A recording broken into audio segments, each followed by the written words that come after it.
semua. Terima kasih pertama-tama untuk Prof. Tati yang sudah berkenan hadir memberikan yang buat banyak yang kangen Prof. Dari kapan Apa kabar? Assalamualaikum. Waalaikumsalam warahmatullahi wabarakatuh. Profesor. Bagaimana? Sehat semua? Sehat, Prof.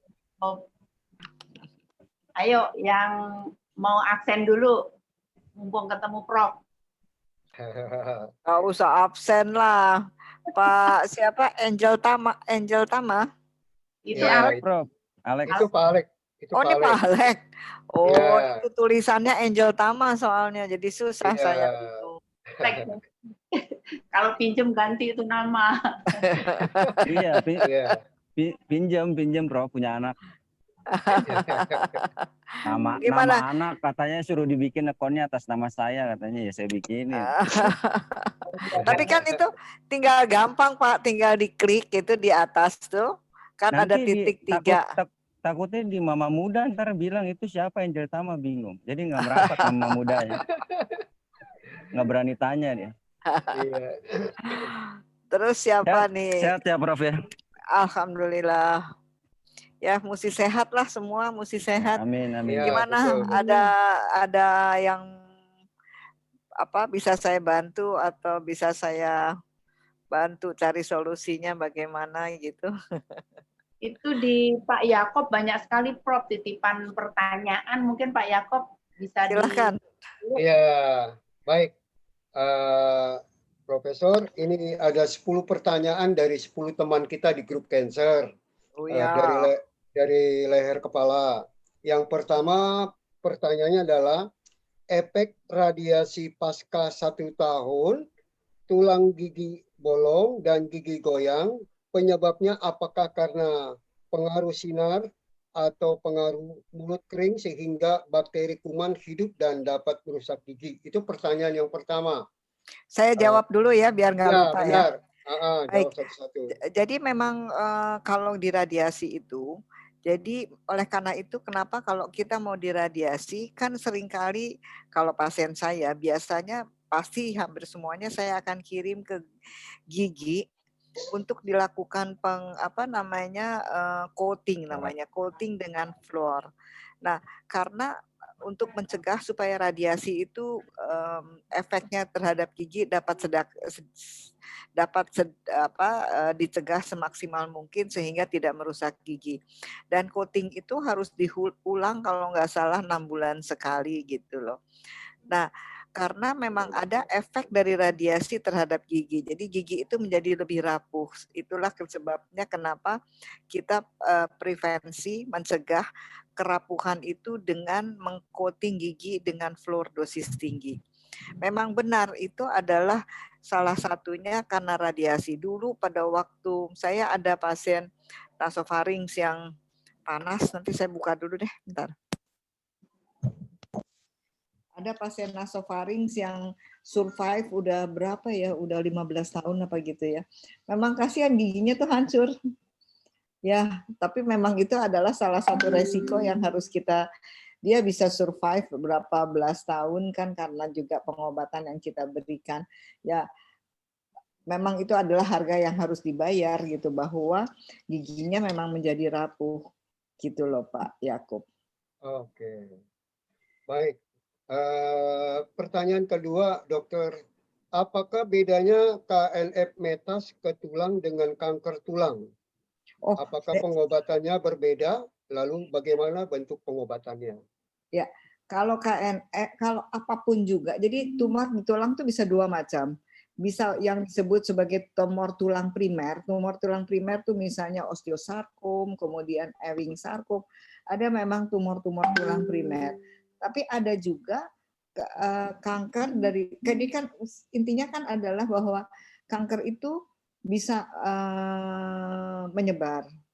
Nah, kemampuan untuk menyebar kanker itulah yang menyebabkan kanker itu menjadi sesuatu yang tidak disukai gitu loh. Sebenarnya kan proses awalnya kan sama dengan tumor gitu, terjadinya benjolan.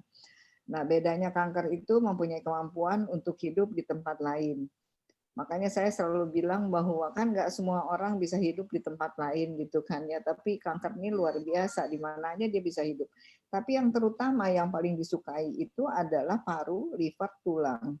Dan satu lagi adalah brain, sebenarnya otak. Nah, jadi tulang itu merupakan salah satu tempat yang disukai oleh kanker. Akan tetapi bagusnya, misalnya pada kanker payudara, kalau ada anak sebar di tulang itu tidak seburuk prognosisnya kalau anak sebarnya itu adalah di paru atau di liver. Nah, pengobatannya sangat-sangat berbeda, Pak. Kanker di tulang sekunder itu dalam arti bahwa dia pindah dari tempat lain, apakah bisa dari payudara, bisa dari nasofaring, atau bisa dari paru gitu kan ya.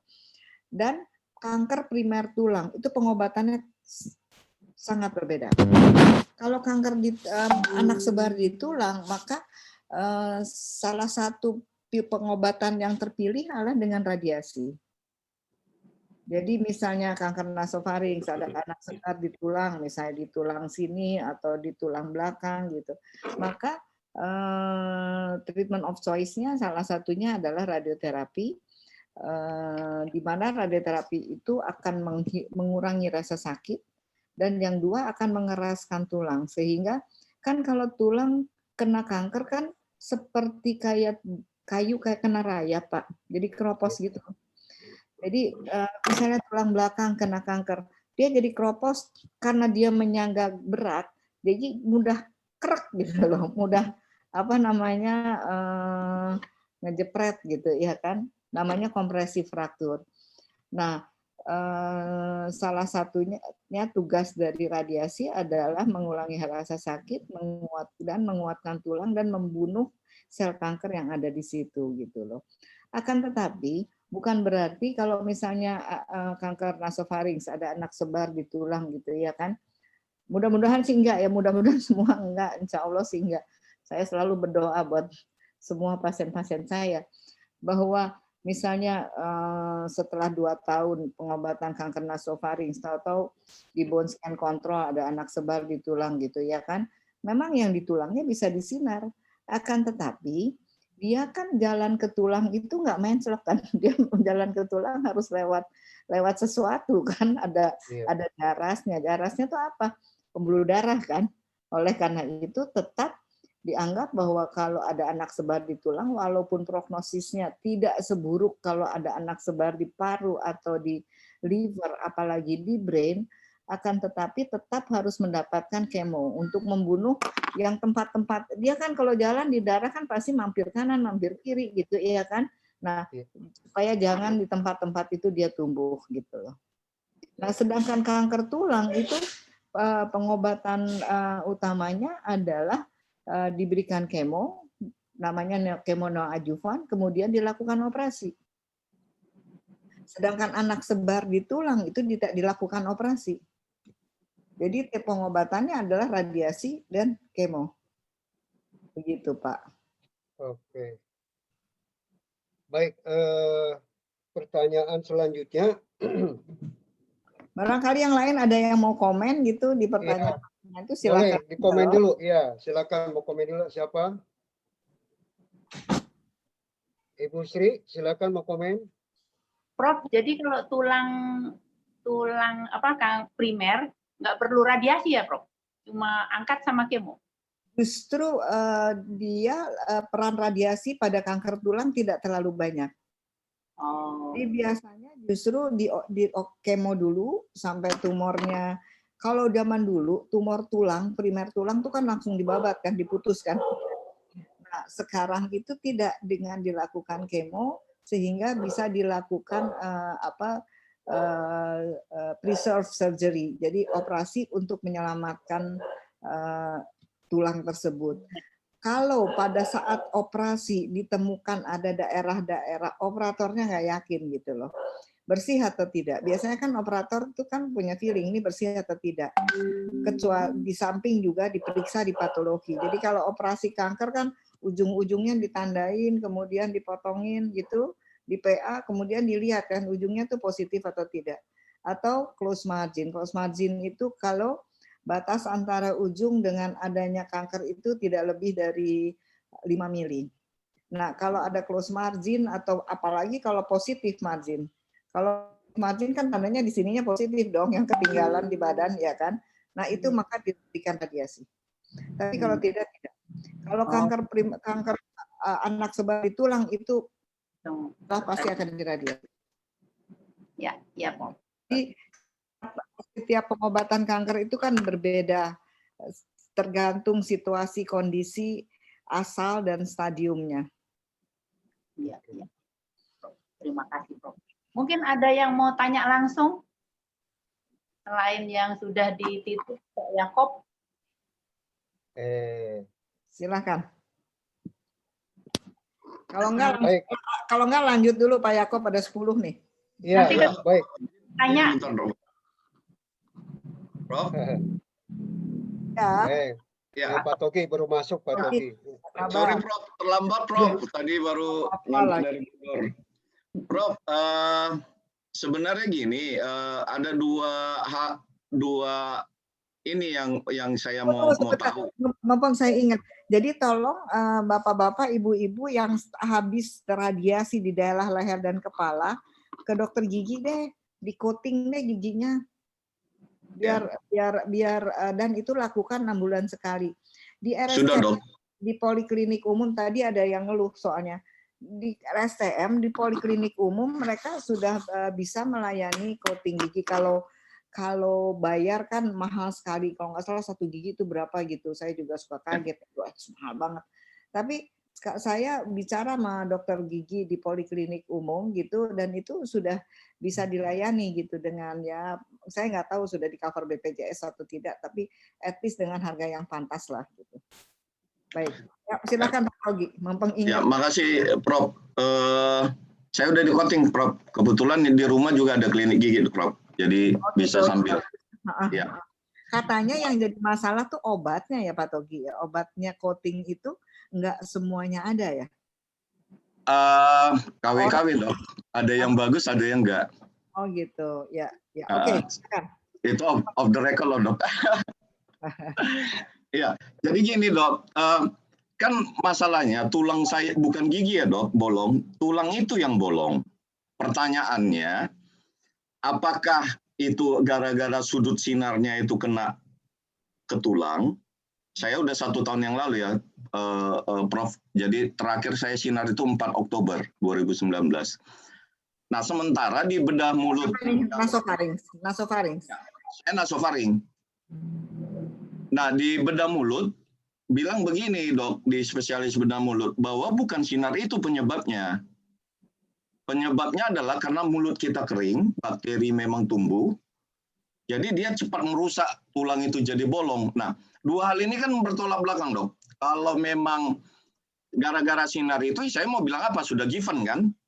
Tapi kalau gara-gara mulut saya kering, sehingga rusak gigi saya, itu kan berarti masih bisa saya hindari. Saya banyak larutan, misalnya Aloclair segala macam, menghindari kering segala macam, itu kan bisa saya lakukan supaya yang lain tidak jadi bolong. Kan kira-kira gitu Prof. Mohon arahannya Prof. Ya, jadi dua-duanya Pak. Oh. Dua-duanya yang terjadi, saya harus bicara apa adanya gitu ya kan. Nah, jadi kalau sinarnya di mana waktu itu Pak Togi, saya lupa. Saya dengan asisten Prof. Henry Konrad. Oh, Dr. Henry. Iya. Iya. Jadi Henry sih pasti jago di poli umum. Iya, di poli 1 ya. Poli 2. Nah, harusnya kalau di RSCM sih, apalagi sama Henry, itu pasti pakai MRT kan. MRT itu sudah berusaha untuk menghindari. Jadi gini, teknik radiasi itu macam-macam. Namanya sih sama aja, radiasi juga. Kayak beli baju aja, bisa di Tanah Abang, bisa di sebelahnya Tanah Abang gitu loh. Bisa di apa, aduh gara-gara nggak pernah ke mall lagi jadi lupa nih Mbak. Kita di Plaza Indonesia gitu, iya kan. Nah, jadi kalau dengan Henry Konrad, saya tahu dia gitu loh. Kemudian di STM, standar kita tuh semua pakai MRT. Kalau pakai Iya. MRT itu tandanya kita sparing namanya, sparing organ-organ yang organ at risk kita sebutnya, yang jadi ada kemampuan untuk melakukan organ sparing. Jadi bisa melakukan radiasi yang berkeluk-keluk gitu loh. Sementara di dalam kalau IMRT ya. di dalam kelukan ini kan sebenarnya tidak normal. Lain kalau dilakukan 2D, prat aja semua akan kena. Tumornya segede gini itu akan kena. 3 dimensi ya, Prof? Ya, 3D ya. Nah, tapi kan tetap bahwa tidak bisa menghindarkan 100%. Pasti ada paparan-paparan yang kena. Nah, betul. Terjadi pada Pak Togi ini, maaf saya nggak tahu stadium berapa, luasnya berapa. 4B, Prof. Makanya kan stadium 4B kan tumornya besar, ya kan. Ya. Jadi kalau besar kan terpaksa untuk mencapai daerah tumor itu pasti akan melewati organ-organ yang harus dilewati. Nggak mungkin kan, sinar kan bukan magic gitu bisa datang ke sana tanpa jaras gitu ya kan. Nah, itu sangat individual. Jadi ada orang-orang yang tidak dengan dosis sekian, dengan paparan sekian tidak memberikan efek, tapi ada juga yang memberikan efek. Dan efeknya itu banyak, Pak Togi, baik pada kelenjar liur, ini ada kelenjar liur nih di sini nih, dan juga pada gigi. Nah, pada giginya menjadi, jadi kayak lingkaran setan sebenarnya. Liurnya menjadi berubah secara quantity dan quality. Kita kan diberi kekayaan alam, kekayaan oleh Yang Maha Kuasa bahwa liur itu sudah mempunyai kandungan-kandungan yang bisa memproteksi gigi. Dengan berubahnya quality dari liur, tambah kental, kemudian kuantitinya juga tambah sedikit dan sebagainya, maka akan mengganggu keseimbangan gigi. Gitu. Giginya akan terganggu. Tapi sinar sendiri, struktur giginya sendiri juga sudah terganggu. Jadi dua-duanya. Tapi kalau mau dihindarkan, benar yang Pak Togi tadi katakan bahwa struktur giginya memang kita nggak bisa apa-apa lagi. That's happen gitu loh. Tapi yang bisa diperbaiki adalah memang kelenjar salivanya. Kelenjar salivanya ya dengan tadi dikatakan ada aloclair. Kalau saya biasanya kalau pergi ke luar negeri gitu, kebetulan saya suka beli yang namanya Bioten buat pasien. Yang air liur buatan, Prof. Bioten itu ada odol, terus kemudian ada permen karet, terus ada spray. Itu adalah seperti air liur buatan. Iya. Ya, tapi sama aja dengan aloclair dan sebagainya. Cuma Bioten itu banyak aja preparatnya. Misalnya sehari-hari makan. Tapi sebenarnya katanya makan permen karet aja juga bagus kok. Iya, Prof. Karet itu silitol atau apa? Isinya hampir sama kan, ada permen karet yang biasa yang dijual di supermarket.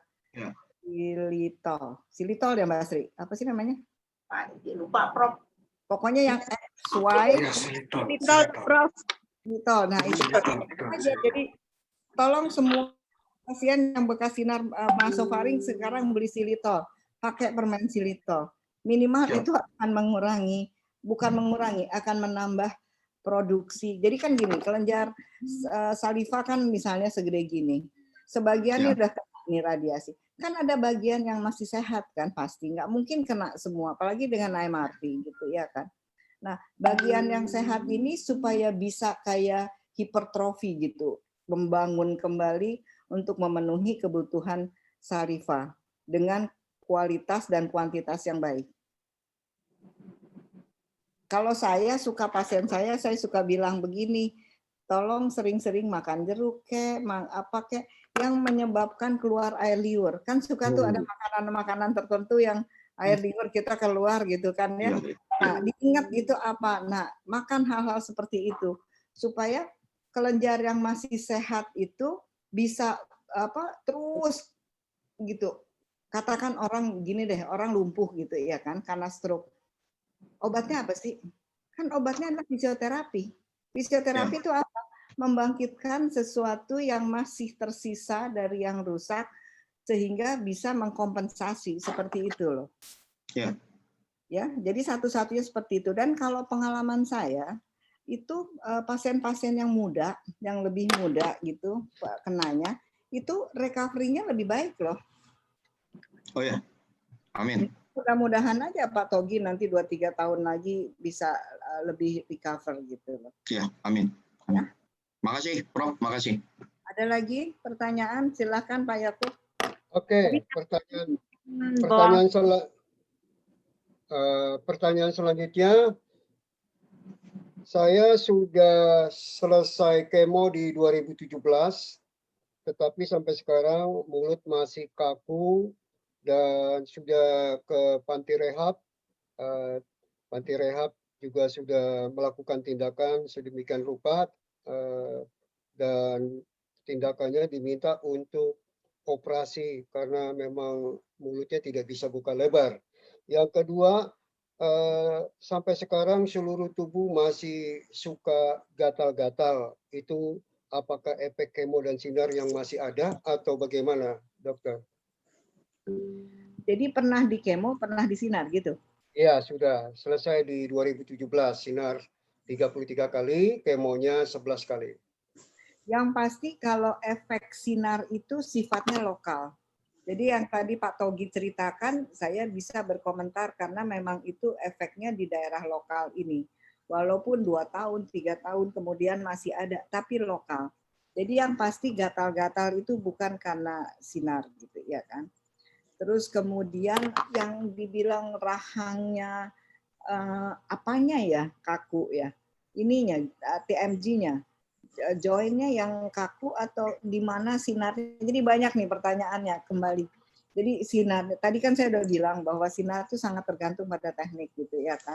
Tadi kan Pak Togi juga udah ngerti gitu, kalau MRT tentunya ngelekuk-ngelekuk, tapi kalau pakai 2D, jadi masih ada juga center-center radioterapi yang melakukan 2D-dimensional, itu di sinar plus gitu. Pasti dari ujung sini ke ujung sini dosisnya sama. Ini termasuk nih di sini TMJ nih. TMJ ini. Ya. Nah itu gitu. Jadi sangat tergantung pada tekniknya apa dan kenapa tidak bisa buka mulutnya. Kan tidak bisa buka mulut kan penyebabnya banyak ya kan, bukan hanya satu itu. Jadi agak sulit saya untuk menjawab. Nah mengenai gatal-gatal, saya tidak mengerti apakah kemo ada efek lanjutnya yang gatal-gatal. Setahu saya sih tidak gitu loh. Mungkin hubungannya dengan ada alergi atau hal-hal yang di luar dari kansernya gitu loh. Sedangkan ini mungkin aja karena radiasi, tapi kita harus eksplor lebih dalam penyebabnya apa. Jadi nggak bisa langsung main operasi aja gitu penyebabnya apa gitu. Betul. Oke. Profesor, ini kebetulan ada Ibu Ana. Ibu Ana mau langsung bertanya atau saya yang bertanya? Silakan Bu Ana. Ini pertanyaannya dari beliau. Mana Mbak Ana? Ibu Ana tuh kan, Ibu Ana bilang bahwa liurnya masih cukup ada. Tandanya kan beda-beda. Saya tadi sudah bilang kan bahwa memang sangat berbeda-beda. Ibu Elizabeth, air liur saya sudah diambil yang sebelah kan kelenjar liur. Puji Tuhan selesai sinar sudah kembali. Jadi sangat berbeda. Jadi Pak Togi pertanyaannya sudah terjawab oleh teman-temannya sendiri nih. Baik, Prof, ini pertanyaannya dari teman kita. Dia berkata begini bahwa Prof, udah boleh belum program hamil setelah 4 tahun? Kalau boleh, obat dan suplemen promilnya itu bagaimana? Silakan Prof. Kankernya apa nih? Nasofaring atau payudara? Kalau payudara saya sih nggak suka. Habis kanker payudara udahlah jangan hamil gitu karena ada pengaruh hormonal. Tapi kalau nasofaring mah nggak apa-apa lagi. Nggak apa-apa ya. Ya di luar payudara gitu karena payudara saya tidak sukanya walaupun ada yang mengatakan setelah kanker payudara 2 tahun nggak apa-apa hamil. Kalau saya sih nggak, mendingan kalau habis kanker payudara lebih baik nggak usah hamil. Saya lebih konservatif. Tapi kalau kankernya di luar kanker payudara, hormonnya nggak ada hubungannya, ya nggak apa-apa lagi gitu loh. Nah, sekarang yang harus di apa namanya di ini datanglah ke dokter lantai 4 tuh ke klinik Yasmin. di Kencana. Itu kan memang dokter-dokter kebidanan endokrin semua tuh. Karena yang dikhawatirkan kalau radiasi nasofaring pasti nggak akan ganggu-ganggu di bawah, nggak akan ganggu-ganggu organ reproduksi. Tapi kalau kemo bisa ganggu organ reproduksi, jadi harus dicek dulu oleh dokter kebidanan, yaitu dokter infertility, dokter endokrin biasanya. Jadi kebidanan tapi subnya lagi gitu loh. Itu pusatnya itu di lantai 4 Kencana itu di klinik Yasmin. Bagaimana fungsi hormonalnya untuk membackup kehamilan gitu. Oke, Mbak Ana, jadi silakan mau hamil anak berapa silakan ya, sudah diizinkan oleh Prof. Silakan menyerang ya, silakan menyerang. Iya. Hidup mana semangat. Oke. Pasien Baik. saya. Apa, Prof? Mbak. Oh. Kamu bekas sakit apa ya? Lupa saya, habis banyak pasiennya. Bisul dia Prof, bisul. Prof. Prof. Coba pernah. Aduh, suaraku nggak jelas. Pernah fetal stim loh, Prof. Apa? Pernah fetal stim sama Dr. Ruth. Ingat ya, Prof? Dokter apa? Fetal stim. Fetal stim. Fetal Enggak, stim Mbak. sama itu sama Dr. Ruth. Kamu nulis aja deh di sini daripada dengar saya. Mendingan kamu tulis di setting aja. Tulis di chat, nanti dibaca sama Prof ya. Mbak Ya. Ana, Profesor pengen tanya apa sakitnya dulu kanker apa payudara atau nasofaring. Ya, tadi sudah dipesankan kalau nasofaring boleh silakan, mau banyak anak silakan, di situ diizinkan. Tapi kalau untuk masalah payudara di stop ya, sudah tidak boleh lagi menurut dari KNF tuh dulu, kalau anak kan KNF ya sudah nggak apa-apa anak. Apa ya, Pak? Mantap. Banyak anak nggak apa-apa ya Pak Yakub? Ya nggak apa-apa. Yang penting gitu. Ya, yang penting kasih makan. Tapi jatuhnya kita mengarah pada pernafasan loh. Iya. Bagaimana Itu Prof harus kalau sambil banyak anak nafas. pernapasannya Prof? Kenapa pernafasannya memang? Iya, kata Bang Alek Coba. kalau mau berlomba-lomba bikin anak itu kan perlu pernapasan. Mengganggu nggak kalau yang lagi sakit kanker? Pernafasannya kan yang laki, yang diganti perempuan kan enggak. Yang bawah.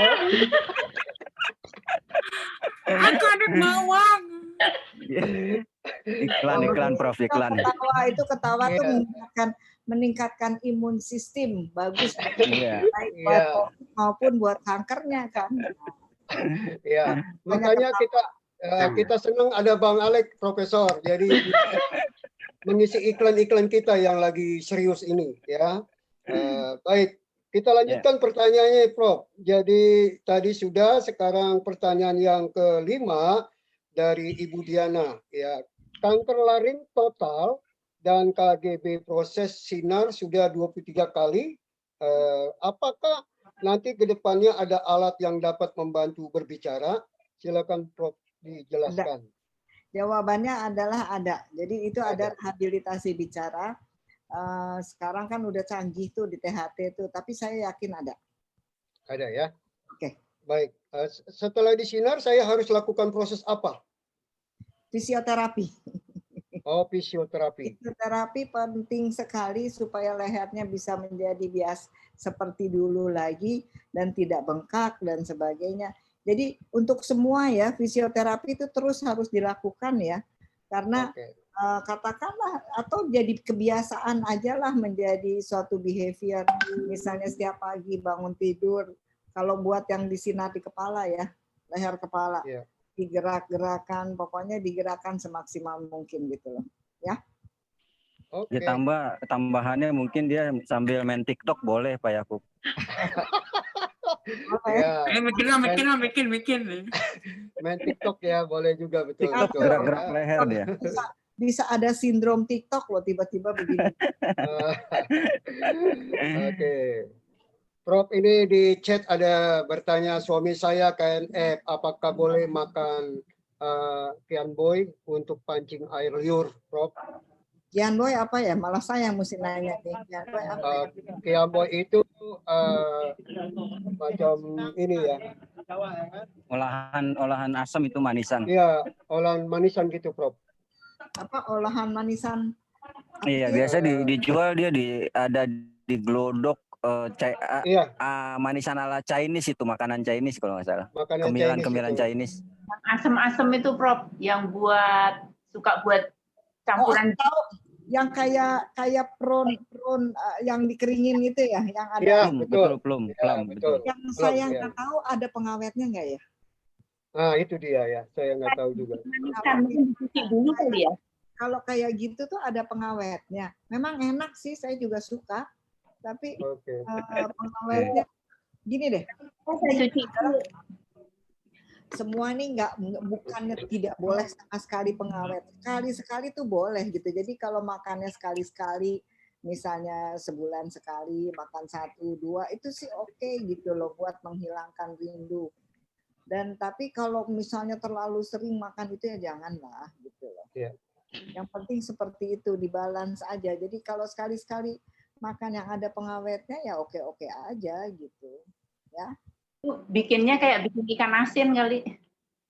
Kayaknya ada asam-asam manisnya gitu loh. Kayak Iya, betul. Asam kalau nggak manis, salah betul. itu rasanya nano-nano kan? Iya, Iya, rasa nano-nano, betul. Kayak asam-asam gitu, nano-nano. Prof. Iya, Asam. Saya tahu tuh. ada manis, ada asam. Iya. Iya. Biasanya dijualnya di toko-toko apa namanya snack Cina di dalam. Iya, benar. Ya, toko obat Cina yang jual itu. Ya, Aku suka banget tuh.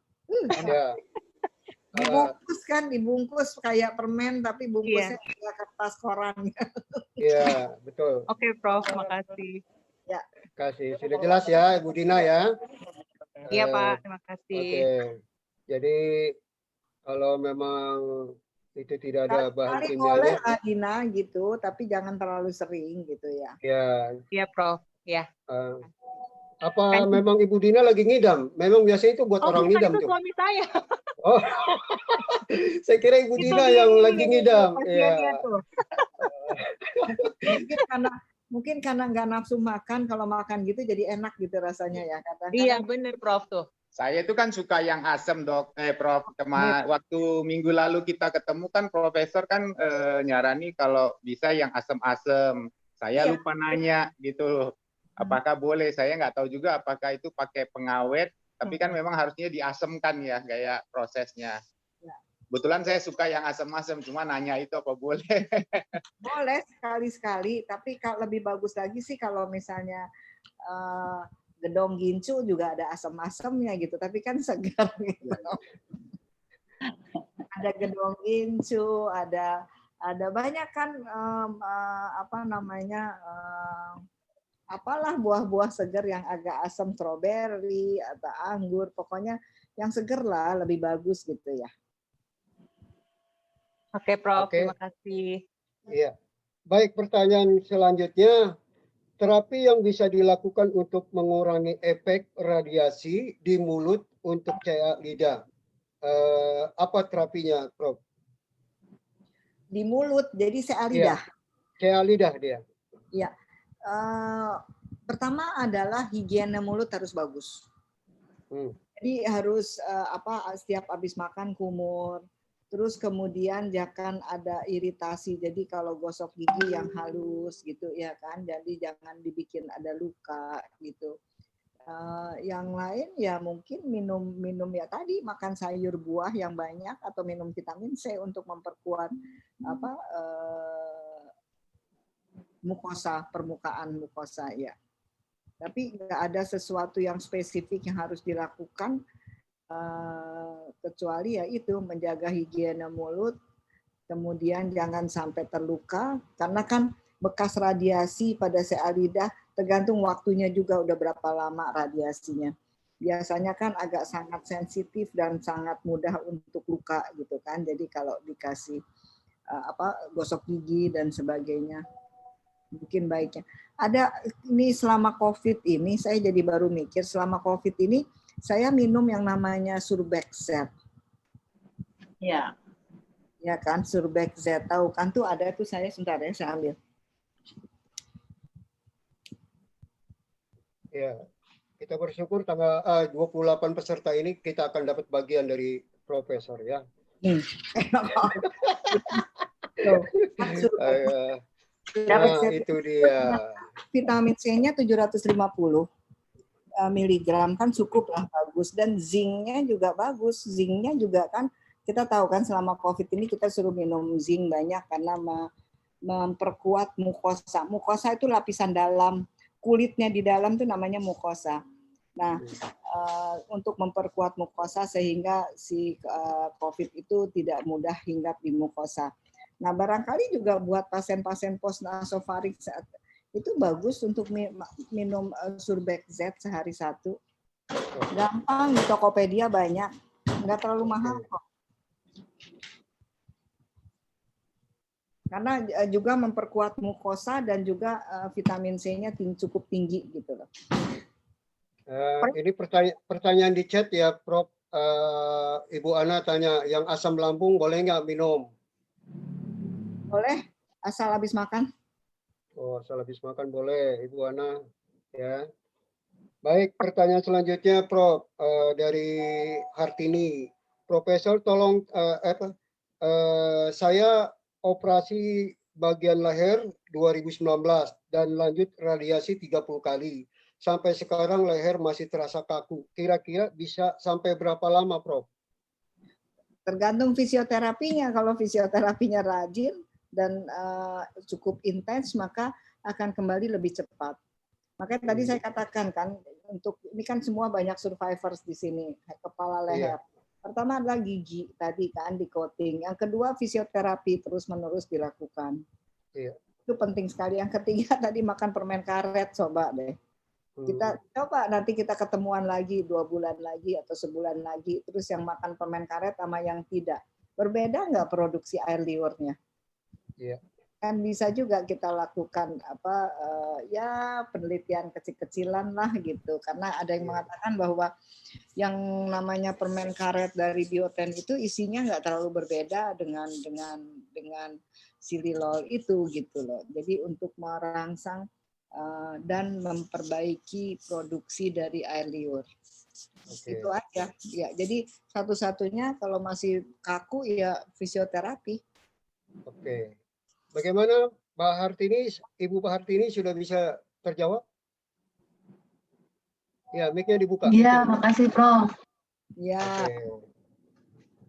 Banyak-banyak miring kanan, miring kiri, miring kanan, miring kiri. Begini nih. Ya. Begini. Jadi itu begini, kemudian miring ke sini.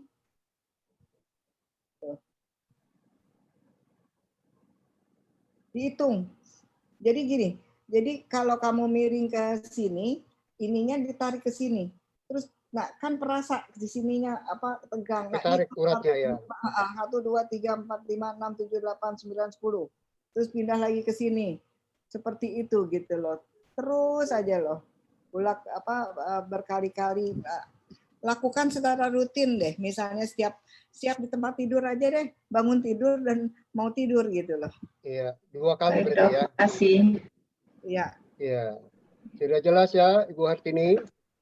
Ya, makasih, Prof. Ya, oke. Jangan terlalu lama-lama di pantai itu, untuk kedinginan ya.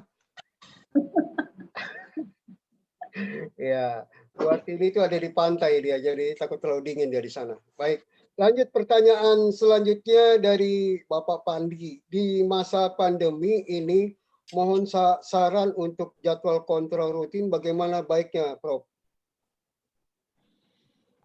Jadi memang kan kontrol rutin kan kita tahu bahwa selama 2 tahun pertama 3 bulan sekali, kemudian 6 bulan sekali, setelah 5 tahun setahun sekali. Nah memang agak sulit selama masa pandemi ini. Nah kalau menurut hemat saya pandai-pandailah untuk membaca situasi. Kalau misalnya situasi memungkinkan maka kontrol lah. Tapi kalau situasi tidak memungkinkan, misalnya sekarang kan angka kejadian COVID lagi agak turun nih. Iya. Kemarin ini bahkan 2.000, 3.000, sekarang naik lagi, kemarin 4.000, nggak tahu hari ini saya belum lihat. Nah, kalau misalnya lagi angka kejadian, tapi jangan kejadian 1 hari turun terus toto lari ke rumah sakit semua, besoknya naik lagi gitu loh. Iya. Kalau turun tuh lihat dulu turunnya berapa lama. Kalau misalnya udah agak stabil gitu di bawah, nah beranilah ke rumah sakit misalnya untuk kontrol. Tapi pesan saya tetap 3M, masker, terus kemudian menggunakan masker, mencuci tangan, dan menjaga jarak. Itu tetap harus dilakukan. Karena jadi saya kuliah COVID nih, karena saya sering cancer. Jadi pada pasien cancer itu baik survivor mau survivor. Apa sih artinya? Artinya survivor itu kan orang yang pernah terkena cancer. Apakah masih berobat atau sudah selesai, whatever, pokoknya Mbak Sri itu juga cancer survivor kan, Mbak Sri, walaupun udah berpuluh-puluh tahun selesai dari cancer gitu loh. Nah, itu kan kenapa terjadi cancer kan salah satunya kan ada gangguan imun kan, jadi ada imun compromise gitu kan. Pada 60-70% cancer survivor itu ada imun compromise, jadi lebih mudah untuk terkena COVID. Nah, satu lagi, kalau terkena COVID, orang-orang cancer itu akan mempunyai grade dari penyakit yang lebih tinggi. Dikatakan kalau nggak salah 1:5. Jadi kalau orang biasa misalnya levelnya 1, ini akan 5 kali lebih, misalnya dari 10 orang, kalau orang yang tidak COVID-1 yang berat, kalau COVID itu yang cancer itu bisa 5 orang lebih berat. Jadi 1:5. Jadi pasien-pasien kanker tuh semaksimal mungkin hindari keramaian, kemudian tadi cuci tangan, kemudian masker jangan lepas, kemudian menjaga jarak, dan jangan nyentuh apa-apa gitu kalau harus ke rumah sakit, kemudian jangan nyentuh muka gitu loh. Kalau bisa kayak orang parno aja bawa hand sanitizer, cuci lagi. Kalau pulang harus cepat mandi dan ganti baju dan sebagainya. Nah, sedangkan tadi saya katakan bagaimana mengenai jadwal kontrol, sebenarnya kalau rumah sakit sih buka aja. Radioterapi kan buka. Radioterapi se-Indonesia, saya kan ketua radioterapi se-Indonesia itu buka, harus buka. Kita tidak membatasi sama sekali. Tapi untuk pasien yang kontrol, nah pandai-pandailah membaca.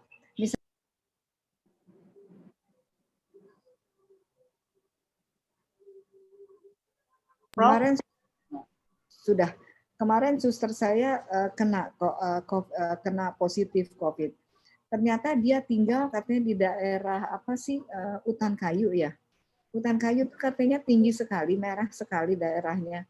Jadi nggak kena dari siapa-siapa di rumah sakit, jadi kenanya dari lingkungan karena dia selalu naik kendaraan umum, naik nggak tahu mikrolet atau apa gitu kan.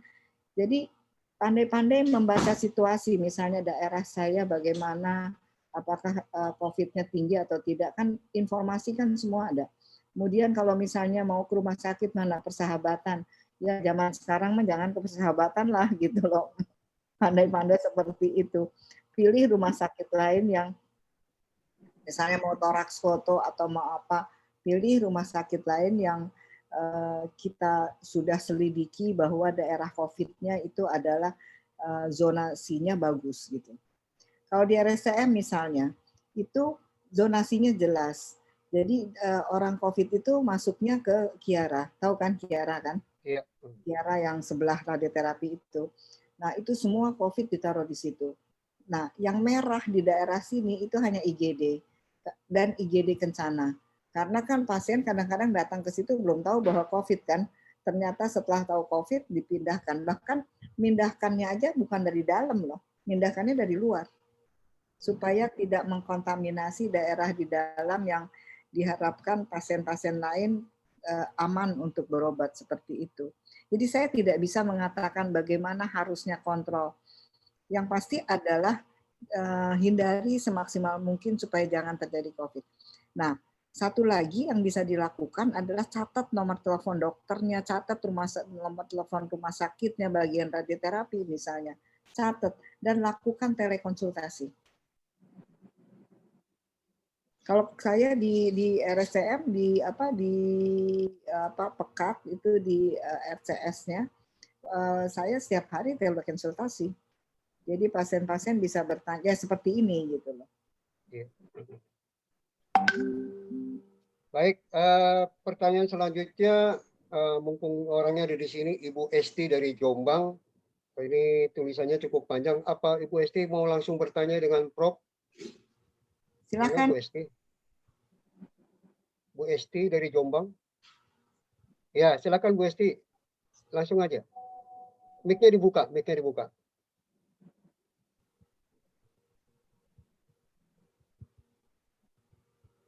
Mic-nya dibuka supaya Prof bisa dengar.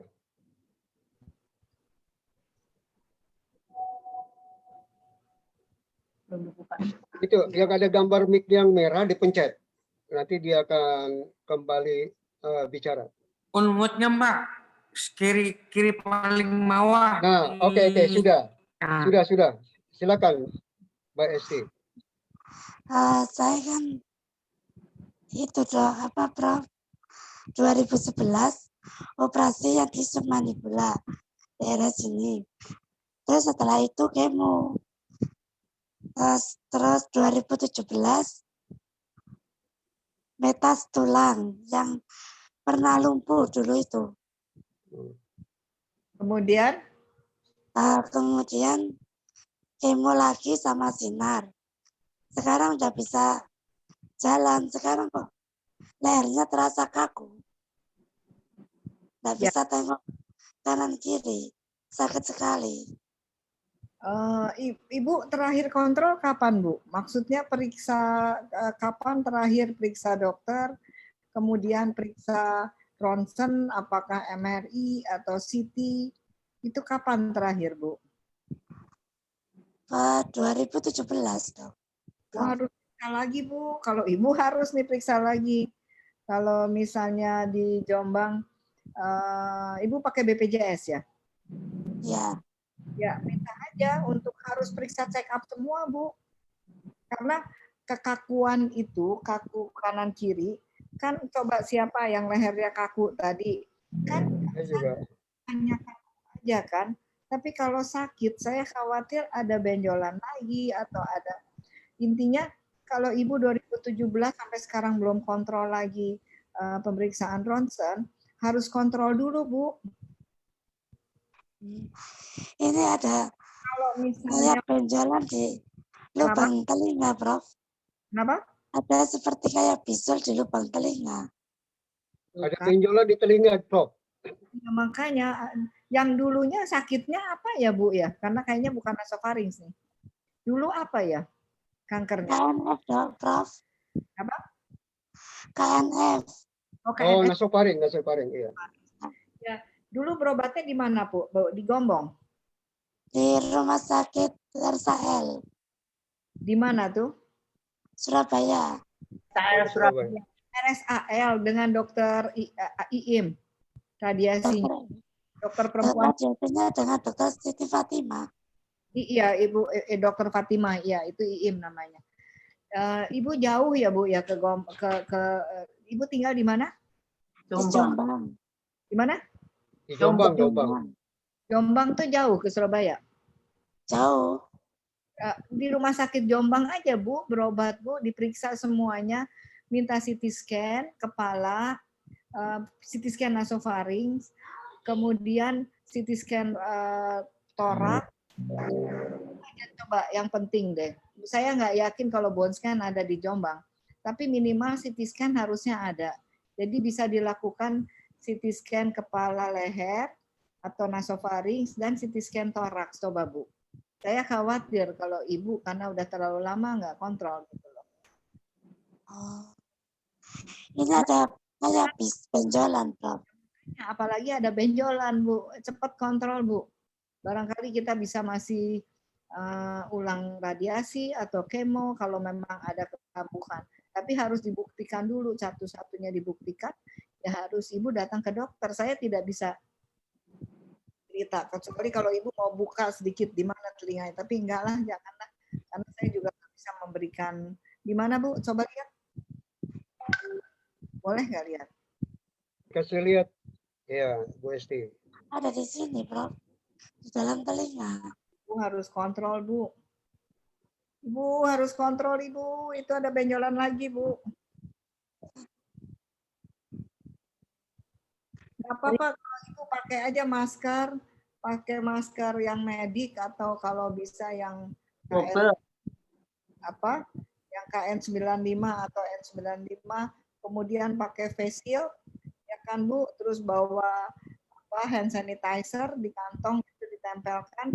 Kemudian, nah kalau saya suka bawa hand sanitizer begini nih, kemanapun juga tinggal nyemprot, semprot, tangannya dicuci. Ibu harus berobat, Bu. Saya agak yakin itu ada lagi pertumbuhan.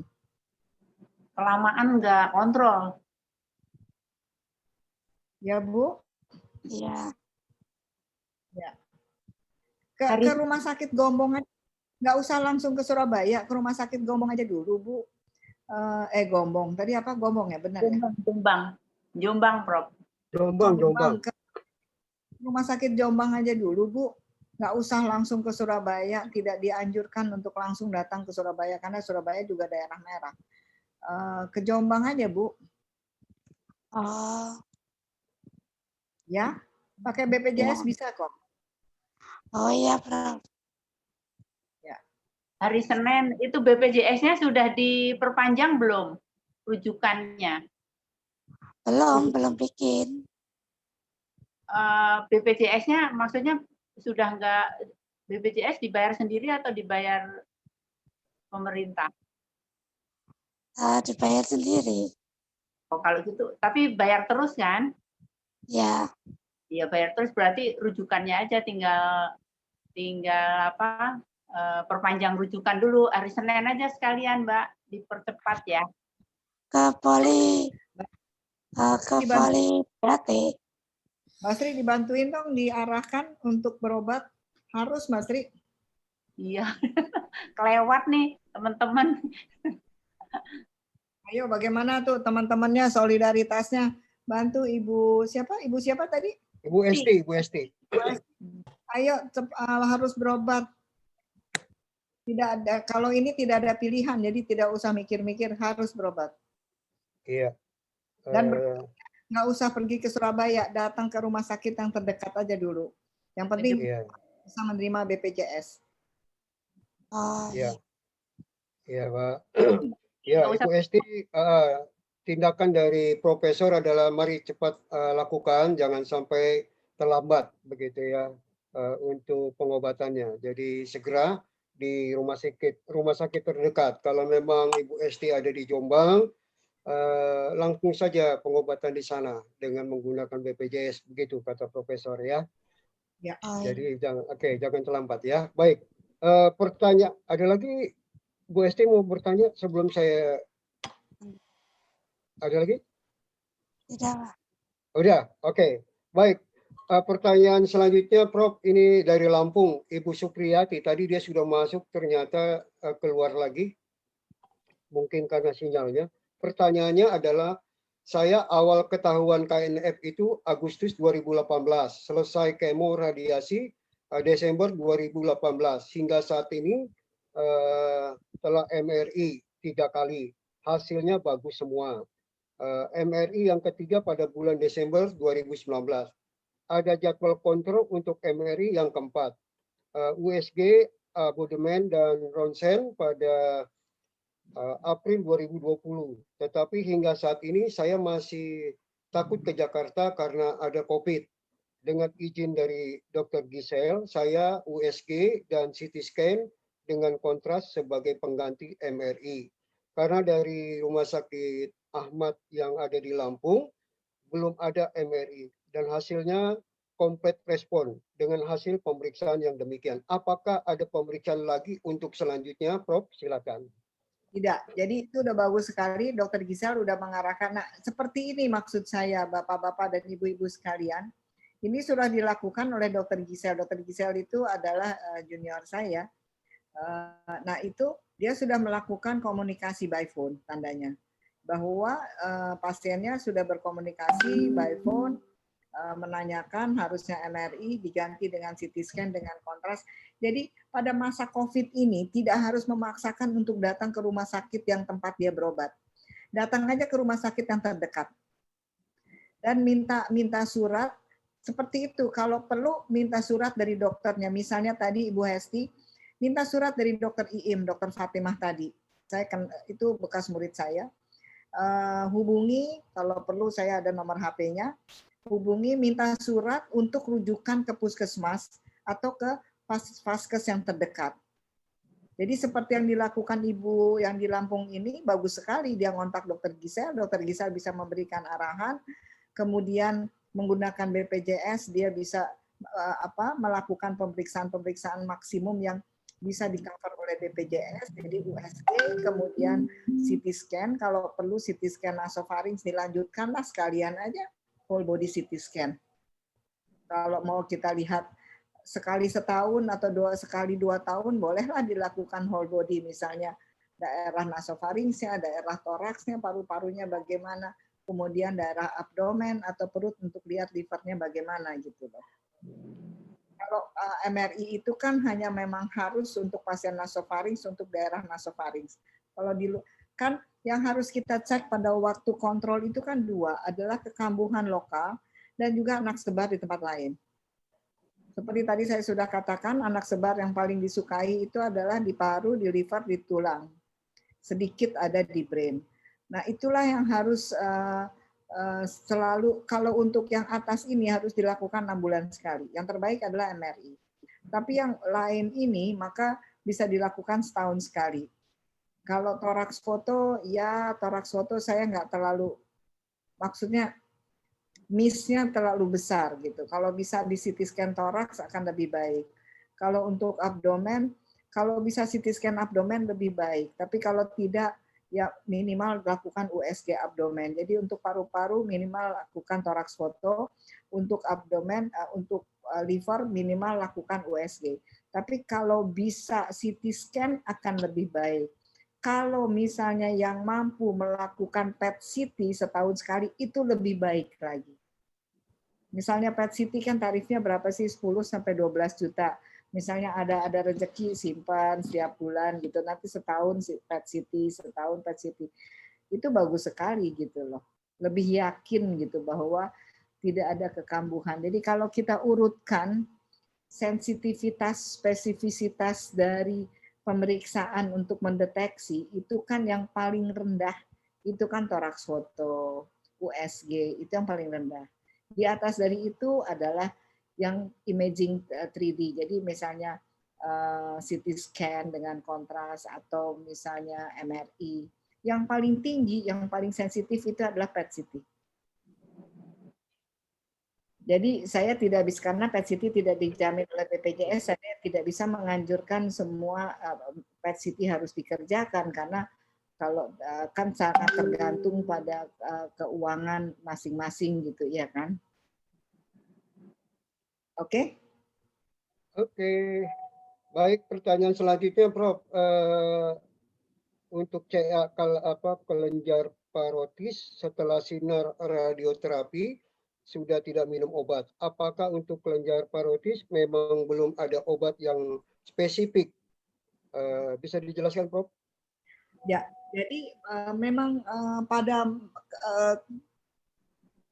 belum tidak minum obat itu belum berarti bahwa tidak ada obat yang spesifik, tapi memang untuk parotis treatment of choice-nya adalah operasi dengan radiasi.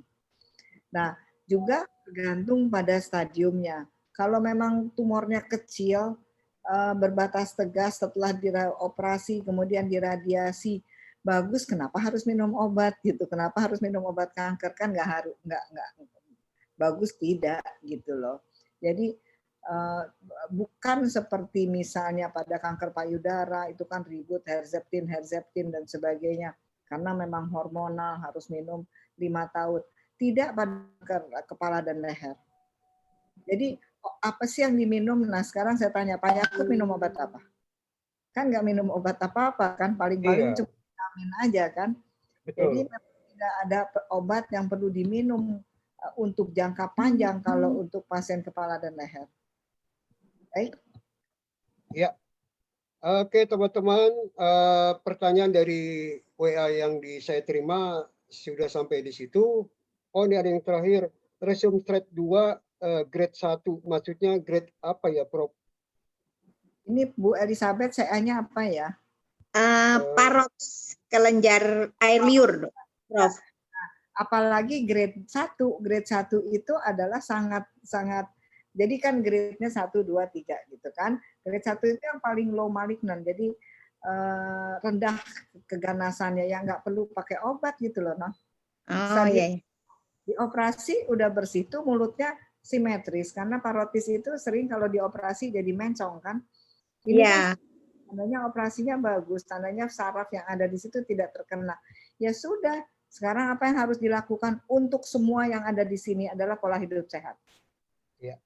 Pola hidup sehat apa? Cerdik. Cek kesehatan. Sekarang COVID, jadi saya nggak bisa. Tadi saya udah bicara tentang bagaimana cek kesehatan pada masa COVID. Harus pandai-pandai, be smart gitu. Untuk kita sendiri, yang penting kita sadar bahwa kita tidak boleh terkena COVID, tidak boleh terkena semaksimal mungkin. Kita tidak boleh terkena COVID. Ya tentunya kita juga harus berdoa selalu supaya kita tidak terkena COVID. Itu yang satu. Kemudian yang tadi kita bilang tuh kunyah-kunyah permen karet lah gitu ya kan, biar kunyah permen karet tuh bagus loh. Pertama adalah untuk air liur, yang kedua untuk ini otot-otot. Kan kita ngunyah. Jadi kan otot-otot tadi mengecilkan bengkak dan sebagainya itu bisa berkurang dengan ngunyah-ngunyah permen karet gitu. Yang ketiga adalah kalau nanti udah masa COVID bersih, datanglah ke tempat perawatan gigi untuk minta di coating. Walaupun tidak ada apa-apa loh. Walaupun tidak ada apa-apa, minta di coating dengan fluor giginya untuk memperkuat gigi saja gitu loh. Ya. Meskipun sudah 6 tahun ya, Prof. Sinarnya sudah 6 tahun. Tahun sekali kamu tetap coating. Oh, malah belum pernah saya. Gitu. Tapi karena kan CA-nya parotis, jadi di sinarnya hanya separoh gitu loh. Oh iya iya. Ganggu lain dengan nasofaring, nasofaring kan semua kena. Kalau parotis tidak terlalu perlu lah gitu, parotis, tiroid gitu kan. Kanker kepala dan leher itu kan banyak, bukan hanya nasofaring. Terima kasih, Prof. Oke, Mbak baik, Beni. teman. Mbak Beni mau nanya tadi. Ya, silakan Mbak Beni mana? Mau tanya silakan.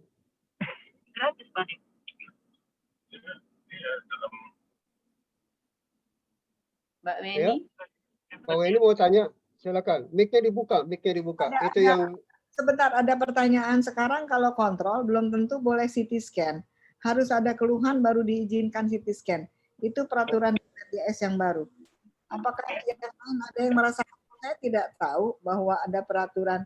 Ini kan apa keluhannya? Apa keluhannya ya kanker. Kan Bapak Ibu kan survivor cancer, harusnya dokternya bisa mengirimkan, itu adalah sudah indikasi. Keluhan itu kan maksudnya indikasi. Untuk kontrol cancer aja udah merupakan suatu indikasi gitu loh. Harusnya agak ngotot-ngotot sedikit. Saya barusan, dokter saya dok. Saya dari Pekanbaru. Saya ada kontrol setiap 6 bulan. Begitu dia enter di komputer dia untuk kontrol rutin minta CT scan, BPJ di sistemnya menolak. Yang masukkan kan dokternya kan? Iya, dokternya bilang, akhirnya dokternya berbaik hati, saya karang aja Pak ya, seolah-olah ada luka. Ya, saya nggak tahu, tapi itu kadang-kadang ada apa regulation yang tertentu. Tapi harusnya kalau memang dokternya kalau pinter, bilang aja bahwa memang untuk kontrol kanker, nggak mungkin dilarang. Ya, itu yang 3 hari lalu dok saya lakukan, akhirnya diberi jalan keluar. Saya bikinkan ada luka Pak ya, iya. Akhirnya saya dibolehkan CT scan. Ya bisa aja kalau gitu ke dokternya untuk menghindari ada keluhan. Iya. Saya akhirnya di sistemnya, bukan dokternya yang menghalangi. Sistemnya nggak mau. Nanti ke orang kami sih di RSCM tidak ada masalah itu gitu loh. Mungkin di daerah beda tuh. Atau mungkin rumah sakit swasta kali. Ya rujukan juga, Mbak. Ya.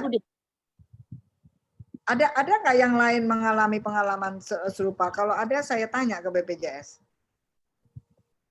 Halo teman-teman, masih ada nggak ya kasus yang sama seperti Bapak mengenai BPJS? Ada? Bapak di Pekanbaru berobatnya ke siapa? Radiasinya di mana? Awal Bros. Awal Bros kan Dokter Ari. Dokter THT-nya Dokter Nizma. Dokter THT Dokter Nizma. Enggak, dokter radioterapi kan di Sinar kan? Saya sinarnya di Darmais. Oh di Darmais. Di Awal Bros itu juga ada sinar bagus itu. Sekarang ya. Dulu waktu 3 tahun lalu saya belum ada. Jadi kontrolnya sekarang udah di Pekanbaru. Karena saya pembukaan saya diundang itu datang ke Awal Bros. Pembukaan radioterapi. Kalau ada apa-apa kontrol aja ke Dokter Ani Setiawan. Oke. Kalau di rumah sakit umumnya ada Dokter Riri. Ya, kenal saya. Saya punya satu grup WA sama Dokter Riri. Tanya aja sama Dokter Riri. Nanti saya tanya sama Dokter Riri. Apakah benar memang seperti itu? Ya. Mbak Bini tuh mau nanya. Baik, mari. Mana Ibu Weni? Silakan mau bertanya Ibu Weni. Itu nanti tutup jam berapa ya Pak Yakob? Kasihan Oke. 15 menit lagi jam 9 kita tutup ya. Bagaimana Prof? Ya boleh. Saya Oke, 15 menit lagi ya. Oke, baik. Mari Ibu Weni mau bertanya silakan. Ibu Weni Lim. Enggak. Enggak ada. Nah, tangan mau nanya. Oke. Pak Yakub nomor 6. Pencet. Pak Yakub. Ya. Nomor 6 itu Bu Mia baru gabung Pak Yakub. Izin mungkin beliau bisa dengar. Atau Bu Mia aja dipersilakan langsung. Iya, mana? Bu Mia silakan.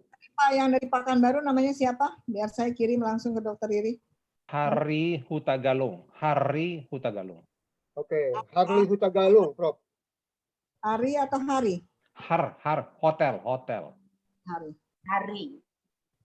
Harli Hutagalung, oke. Nah, pasien KNF kontrol dibawa scan oleh BPJS.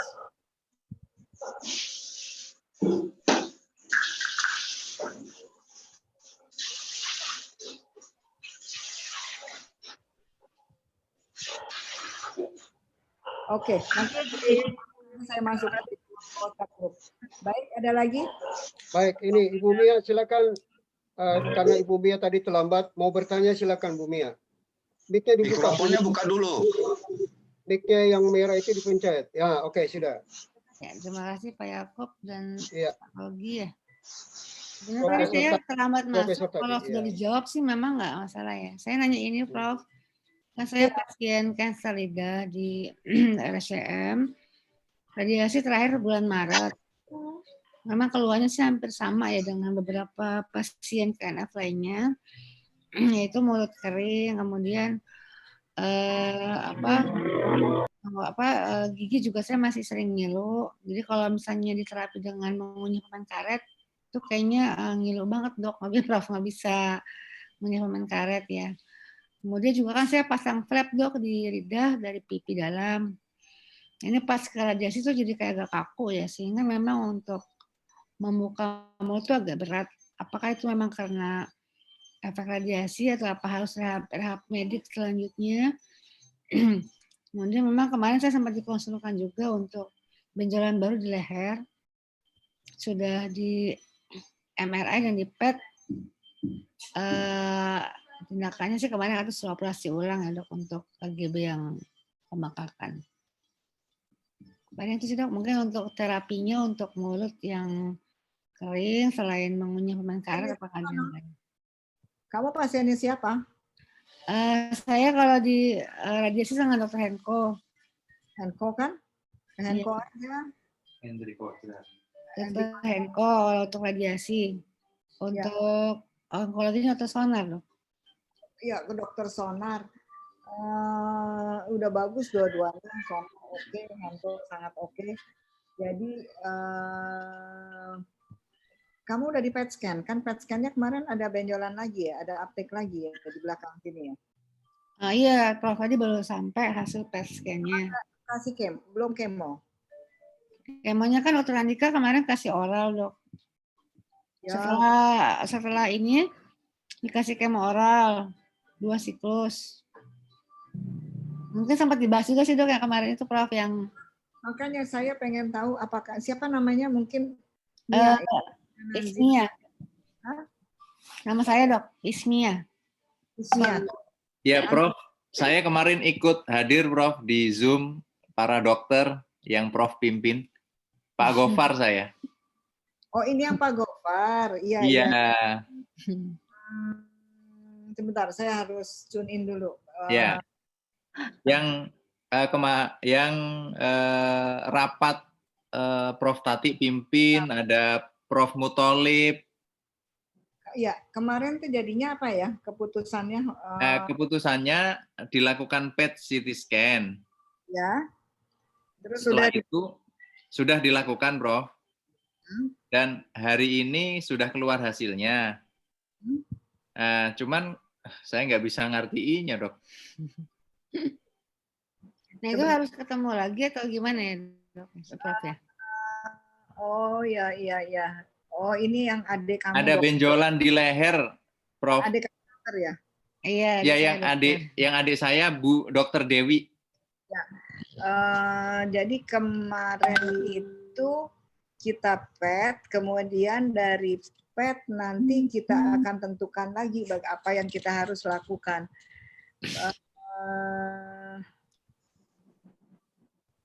Kamu kirim aja deh hasil PET-nya ke saya. Nah, siap, Prof. Oke, itu aja. Saya harus menghubungkan dulu dengan riwayat yang lalu-lalu karena panjang sekali kalau nggak salah riwayatnya. Iya, betul, Prof. Kamu kemudian lagi hamil, kemudian iya, betul.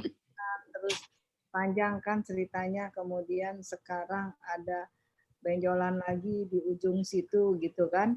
Kemudian kita yang besarnya di ini, kelenjar getah bening di lidah. Di leher, maaf.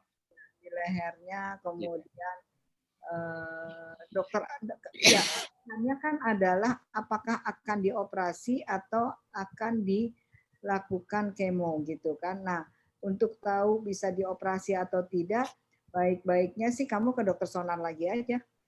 Siap. Tapi data boleh saya kirim ya, Prof. Kirimkan hasil PET-nya ke Melalui saya. ya, siap. Oke. Makasih, Prof. Complicated kasusnya karena masih dalam pengobatan dan ada beberapa kejadian sebenarnya malah bukan pasien DPJP saya ya, belum pernah ke saya kan.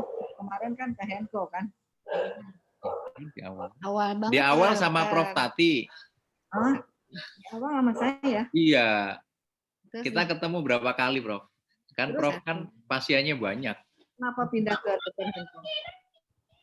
Apa ya? Kemudian kan Prof minta udah pakai BPJS aja, akhirnya kita. Oh iya, Prof kan malah yang sarankan pakai BPJS kan. Istri saya kan PNS dulunya. Oh iya, mantan. Saya untuk pakai BPJS ya. Iya. Nah, ini dilimpahin ke dokter Henko. Akhirnya ya dapat dokter Henko. Henko tapi kan bagus kan. Bagus, teliti. Baik, ya nanti kita akan pelajari lagi kasusnya. Tolong kirimkan aja hasil PET CT-nya ya. Terima kasih, Prof. Makasih, Prof Tati. Oke, terima kasih teman-teman. Mungkin ada lagi yang mau bertanya sebelum Pak Yakub, saya serahkan. Pak boleh bertanya, Pak Yakub? Iya, boleh. Dengan siapa ini? Oke. Perkenalkan, nama saya Hendra. Saya pasien KNF, tapi sekarang tuh saya tinggal di Korea karena kerja di Korea. Nah, saya didiagnosa KNF itu di April tahun 2020. Kemudian hasilnya TINI T1N1M0. Jadi tumornya masih relatif kecil tapi ada metas ke ke kelenjar getah bening sedikit ya. Nah, kemudian saya menjalani kemo radiasi, kemonya 6 kali, radiasinya 33 kali, sudah selesai di bulan Juli yang lalu. Di mana, Nah, Pak? di Korea, Bu, Prof. Tati. Bagus dong, ya. Terus? Kemudian sekarang sih saya sudah tidak dikasih obat, tidak ada obat apapun dari dokter, cuman saya harus kontrol terus. Nah, kebetulan sudah dijadwalkan akhir bulan ini saya akan PET CT scan lagi. Karena kan COVID udah turun kan? Di sini COVID relatif rendah, tapi selalu ada penularan lokal yang baru. Jadi 3M dan social distancing tetap jalan. Kemudian apa saya mau tanya, ada rencana, ada 2 pertanyaan. Pertanyaan pertama, sampai sekarang tuh saya masih sering merasakan hidung tuh mampet, Prof. Tati, terutama pagi hari dan malam hari, atau karena cuaca di sini sudah mulai dingin. Saya nggak tahu apakah itu sesuatu yang wajar terjadi atau memang masih ada sesuatu di dalam. Itu pertanyaan pertama. Kedua, saya ada rencana tahun depan saya akan pulang ke Indonesia untuk seterusnya. Nah, tentu saya akan terus melakukan pemeriksaan rutin nanti di Indonesia. Kira-kira ada nggak hal tertentu yang mesti saya persiapkan, yang mesti saya bawa pulang dari Korea ini, supaya nanti saya bisa melanjutkan pemeriksaan di Indonesia? Data. Kenapa, dokter? Karena bawa pulang semua data. Oke, jadi riwayatnya harus jelas ya? Harus jelas, dan semua foto-foto yang pernah dibuat dan sebagainya, minta ke rumah sakitnya resume, jadi hasil PA-nya apa aja. Kalau bisa minta lapangan radiasi yang dulu diberikan. Jadi ada kalau radiasi kan ada isodose-nya gitu kan, apa-apa organ yang terkena. Karena kan ini kita berbicara dengan cancer yang merupakan suatu penyakit kronik yang anytime bisa terjadi kekambuhan. Pada saat terjadi kekambuhan, kita harus melakukan rekonstruksi dari terapi-terapi yang pernah dilakukan sebelumnya. Sehingga data-data itu perlu sekali untuk dibawa semua. Itu yang satu. Yang kedua tadi mengenai hidung, memang kalau habis radiasi kan daerah-daerah mukosanya, tadi saya sudah katakan mukosa itu lapisan dalam, kulit tapi bagian dalam, itu kan lebih sensitif ya kan. Nah, apalagi dengan udara dingin. Ada satu lagi yang untuk semua survivors nih sekalian aja, karena biasa cuci hidung nggak ya? Saya tidak pernah disarankan oleh dokter di sini untuk cuci hidung gitu. Coba cuci hidung. Oke. Karena hidung itu akan melegakan, tapi harus tahu caranya gitu loh. Jadi NaCl, tahu NaCl. Siapa yang tahu cara cuci hidung? Ya tuh tahu tuh, Yakub. NaCl, beli aja di apotek kan NaCl. Terus beli spade yang 10 cc. Suntik 10 cc atau 5 cc lah minimal. Isi, tempelkan ke jadi gini. Si NaCl-nya dimasukkan ke dalam gelas, kemudian disedot. Jadi jangan pakai jarum ya. Jarum nanti Iya. Saya ngerti. Dibuang, disedot, kira-kira penuh lah 10 cc, tempelkan ke sini. Kalau mau hidung yang kanan, maka kepalanya miringkan ke kiri, mulutnya dibuka. Gitu loh. Oke. Nanti akan masuk dan keluar. Jadi kalau mau yang mau disemprot itu yang di atas. Iya. Kalau mau yang kiri, yang disemprot yang ini.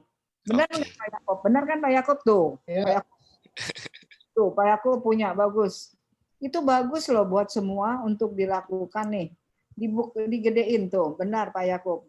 Jadi tolong demonstrasikan kalau mau periksa yang, miringnya jadi pokoknya yang diperiksa itu yang di atas. Jadi jangan begini gitu loh. Harus gitu. Itu bagus untuk dilakukan. Lakukan aja misalnya setiap malam sebelum tidur gitu loh.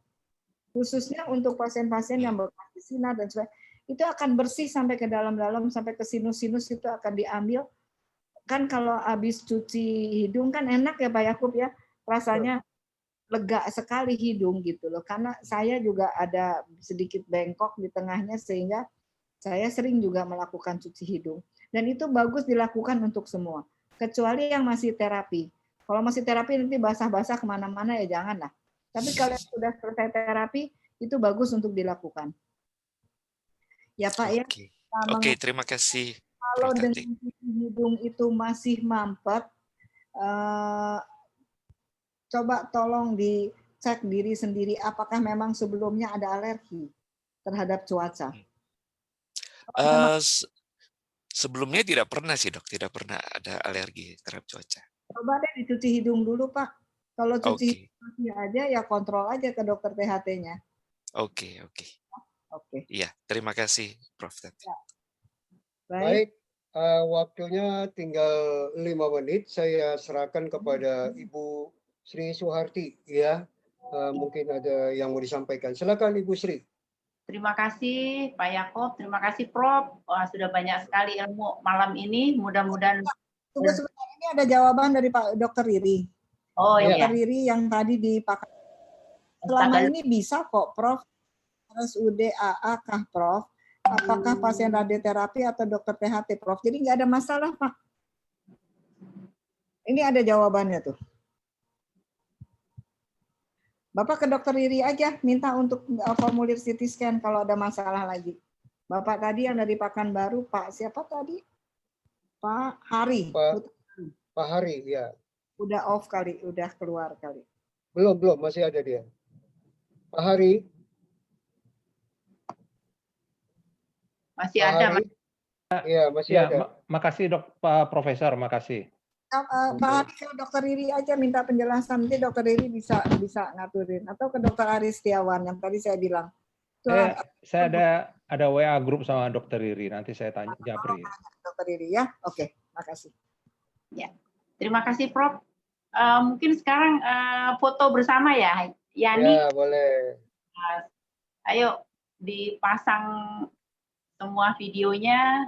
Terima kasih Prof. Mungkin nanti sebulan atau 2 bulan lagi ya Prof ya.